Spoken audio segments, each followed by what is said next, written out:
Let's just switch gears here for a second. I knew you were also cited in an article talking about Luigi Uh-oh. Mangione. Now, Okay. as a former prosecutor, are these guys going to have a Uh-huh. hard time prosecuting this guy based on this weirdo kind of sympathy he's gotten?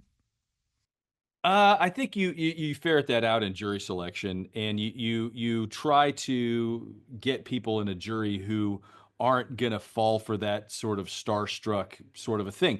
He's got a lot of sympathy, and it's kind of weird. It's kind of scary. I mean, he's got. I saw something that said, or I heard an expert that said 40% of Americans in one way, shape, or form sort of sympathize with this guy who committed murder red-handed, right? I mean, it's really hard to do that. Now, your defense is never going to come out in court and say, folks, this guy had it coming because all CEOs are evil. Now, and you can't really that would be what you would call jury nullification, but what you do as part of jury selection is you are weeding out those bad apples. You are weeding out the people who will never agree with you. You are at the United Spirit Center in Lubbock, Texas, getting rid of all the Cincinnati Bearcat fans, right? The people who we will never convince that we are a better basketball team than, even though I think we're ninth this week or eighth this week or something like Oh, that, boy. right? So, Taking us out. but whatever, but whatever, right? So, He's so lawyer and a comedian. He's got to work it in there, man. He's got to work it in there. oh, do you guys? Oh, okay. Sorry, man. Yeah, sorry. I was just going off the cuff there. But and when you're defending a case, it's a lot harder too, because I mean, it's like, hey, ladies and gentlemen in the jury, who here likes human trafficking, right? I mean, who here likes who here likes a fentanyl dealer? Anybody? Hands, show of hands.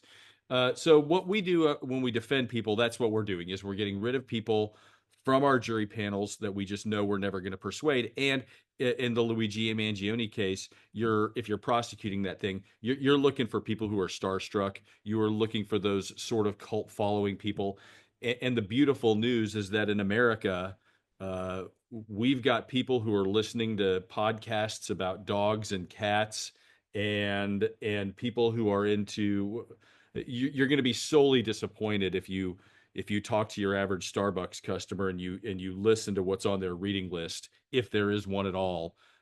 People are stunningly uninformed in this country. He'll be able to get a fair trial, and so will the prosecution in New York. Well, on that note, Jeremy, explain how jury selection, because is the assumption that you're trying to pick a jury member that hasn't been influenced by the media or has not or doesn't know about the case. But how do you do that on these high profile cases like the OJ case, or even this one here? I mean, this has been in the news for a long, long time. How are you supposed to reasonably expect there's going to be a juror out there that has not heard of this case, doesn't know anything about Luigi and Mangione?